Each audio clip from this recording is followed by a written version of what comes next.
Meus amados irmãos, a paz do Senhor, bom dia. Estamos de novo aqui com a mesma missão.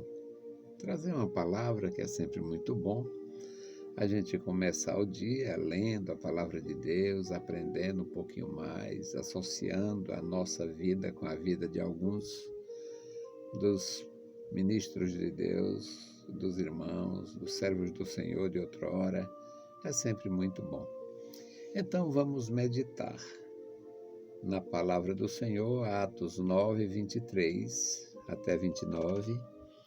Nós vamos meditar neste texto e nós vamos repetir praticamente o tema, só que é outra pessoa. Nós vimos o ajudador de Saulo quando ele estava cego lá em Damasco, e como aquela visita foi importante, porque Deus falou, o Senhor Jesus deu a visão a ele, deu a visão, ele teve uma visão com o Ananias que chegava e depois teve a sua visão recuperada, ou seja, foi muita bênção ali, aquele arrimo de irmão. Hoje nós vamos ver outro arrimo de irmão, outra pessoa que foi uma bênção na vida de Paulo, na vida de Saulo. E é sempre muito bom. Eu tenho pessoas que foram grandes bênçãos em minha vida no passado, nunca esquecerei. Alguns que foram simplesmente membros da igreja, outros que foram ministros de Deus, e a gente não consegue esquecer mulheres da igreja do Senhor Jesus que foram extremamente importantes na vida da gente. E eu sou uma pessoa de muita sorte. Além da bênção de Deus, eu tenho muita sorte. Eu fui ajudado por pessoas descrentes, muitas pessoas descrentes. A minha família é uma família com boa semeadura. Minha mãe ajudou. Apesar de ter 9 filhos, a minha mãe ajudou muito a pessoas de fora, pessoas estranhas, pessoas necessitadas. E um planta e o outro colhe. É assim que a gente aprende. Então vamos à leitura, Atos 9, 23. E depois de passados muitos dias, os judeus tomaram conselho entre si para o matar. Mas as suas ciladas vieram ao conhecimento de Saulo, e como eles guardavam as portas, tanto de dia como de noite, para poderem tirar-lhe a vida, tomando de noite os discípulos, o desceram dentro de um cesto pelo muro. E quando Saulo chegou a Jerusalém, procurava ajuntar-se aos discípulos, mas todos o temiam, não crendo que fosse discípulo. Então Barnabé, tomando-o consigo, o trouxe aos apóstolos e lhes contou como no caminho ele vira ao Senhor e lhe falara, e como em Damasco falara ousadamente no nome de Jesus. E andava com eles em Jerusalém, entrando e saindo, e falava ousadamente no nome do Senhor Jesus.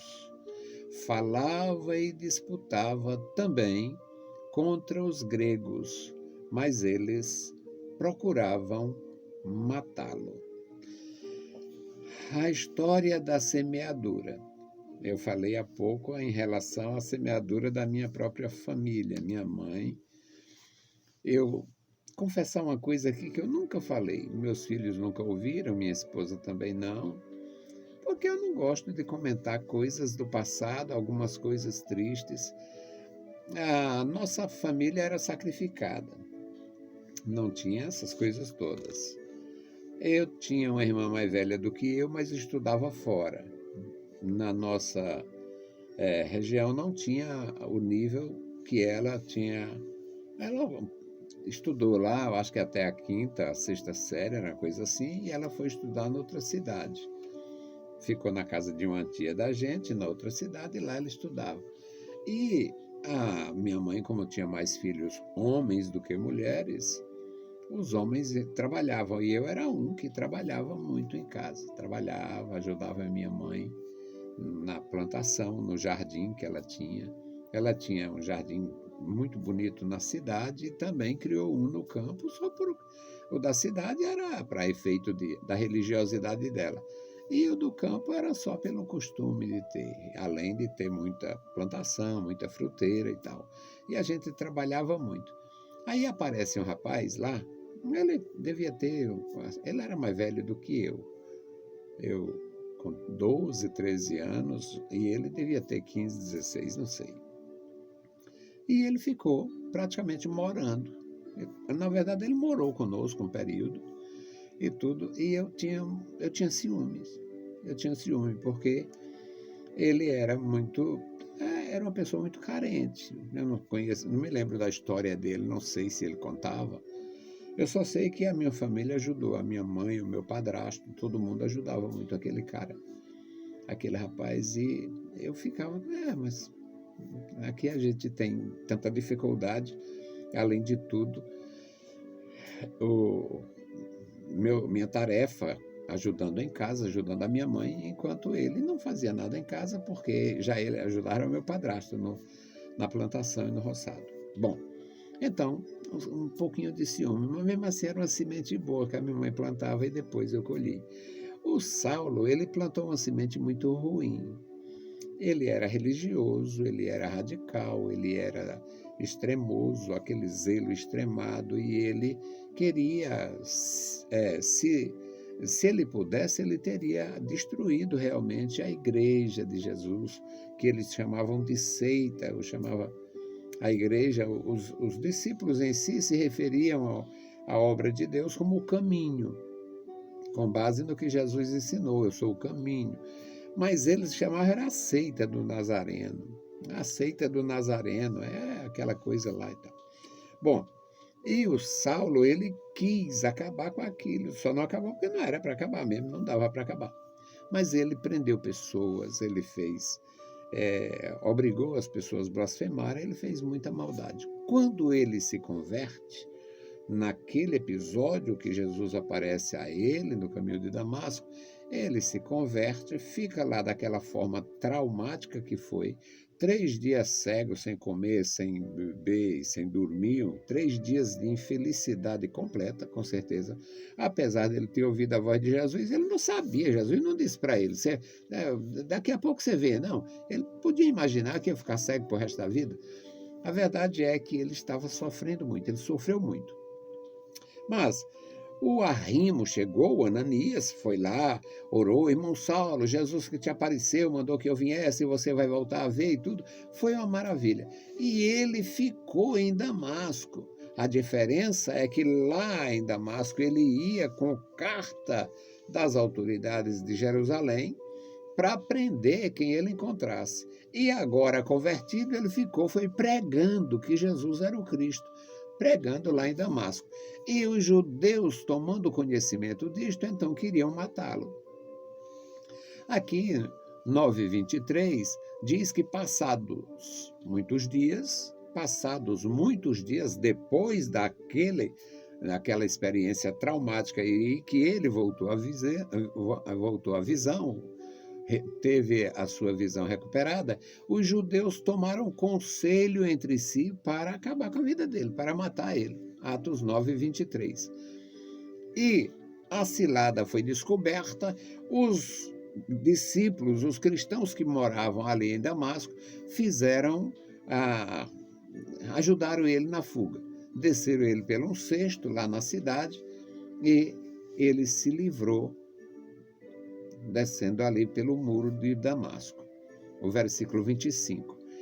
Mas quando ele aí vem para Jerusalém, não se sabe aqui o termo, a expressão muitos dias não é precisa, não se sabe se foi alguns meses ou alguns anos.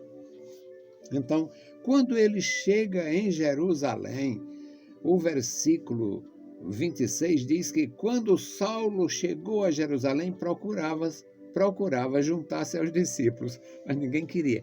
Ninguém queria conversa com ele. Era como aquela história do gato e o rato. Ele não tinha, ninguém queria conversa com ele. Os discípulos, ou seja, a igreja, a parte da igreja que estava em Jerusalém, ele chegava, o cara saía. Não queriam conversa com ele. Então entra o Barnabé como um verdadeiro arrimo, um outro arrimo. O versículo 26 diz: quando Saulo chegou a Jerusalém, procurava se reunir, procurava juntar-se aos discípulos, mas todos o temiam, não acreditando que ele estivesse convertido, não crendo que ele fosse discípulo. Não acreditavam na conversão. Isso aí pode ser uma trama, pode ser exatamente para trair a gente, matar alguns. Então Barnabé, o versículo 27. Então Barnabé, tomando consigo, Barnabé era um homem de fé, um homem de muita credibilidade, era cheio do Espírito Santo, portanto Barnabé foi de muita importância na vida do Saulo. Porque, como Barnabé era um verdadeiro instrumento de Deus, toda a igreja gostava dele, toda a igreja queria bem a ele, toda a igreja acreditava nele. Ele era homem de bem, como é descrito lá em 13 de Atos. Ele era homem de bem, cheio do Espírito Santo, cheio de fé, um homem de excelente testemunho. Ele deu garantias. Estas qualidades, esta qualificação de Barnabé foi uma garantia especial para Saulo. Então Barnabé, tomando-o consigo, o levou aos apóstolos, apresentou Saulo aos apóstolos e contou a história do Saulo. Olha, meus irmãos, o Saulo viu Jesus, o Saulo se converteu na estrada de Damasco. Quando ele ia chegando lá, o Senhor falou com ele. Depois o Senhor enviou Ananias. Ele contava a história. Tomando consigo, levou aos apóstolos e lhes contou a eles, aos apóstolos. Eles contou como no caminho ele vira ao Senhor e lhe falara, e como em Damasco falava ousadamente no nome de Jesus. Ele já pregou o evangelho. Lá em Damasco ele estava pregando o evangelho, meus irmãos. Então os apóstolos, como acreditavam, como tinha realmente o conceito melhor possível da pessoa de Barnabé, aí passaram a aceitar o Saulo. O Barnabé foi um verdadeiro arrimo, um verdadeiro ajudador, um verdadeiro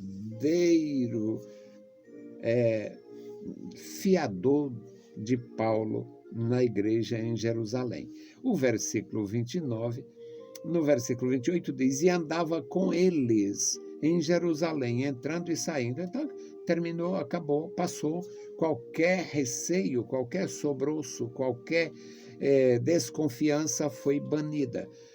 E andava com eles em Jerusalém, entrando e saindo. O Barnabé fez esta apresentação e ele ficou livre, entrando e saindo, andando com os discípulos, andando para onde ele quisesse. O versículo 29 diz: e falava ousadamente. Falava ousadamente no nome do Senhor Jesus. Falava e disputava também contra os gregos. Existia lá uma Assembleia dos Libertos, lá uma sinagoga dos libertos, que era o pessoal da Grécia, né? E ele falava abertamente para esses gentios prosélitos, gentios convertidos ao judaísmo, e também a muitos que eram cristãos. E disputava também contra os gregos, mas eles procuravam matá-lo. Ou seja, o texto fala que queriam matar ele em Damasco, e também quando ele começou a falar que Jesus era o Cristo, aí quiseram matar ele em Jerusalém, para cumprir o que o Senhor tinha dito ao Ananias. Ananias, ele é um vaso escolhido, e eu lhe mostrarei o quanto deve padecer pelo meu nome. Então, meus amados irmãos, é bom ajudar. Era um arrimo. Ele foi ajudado. Querido Senhor, Pai amado que estás nos mais altos céus, nós te louvamos. Muito obrigado, meu Senhor, por mais um dia. Obrigado pela tua igreja, pelos meus irmãos, dá graça e vitória a cada um. Nos dá, meu Senhor, a capacidade para ajudar e a gratidão quando formos ajudados. Ó Senhor, guarda a tua igreja em toda a terra. Em nome de Jesus Cristo te pedimos. Saudamos a todos com a paz de nosso Senhor Jesus Cristo. Se o Senhor permitir, a gente volta com a meditação. A paz do Senhor. Um bom dia!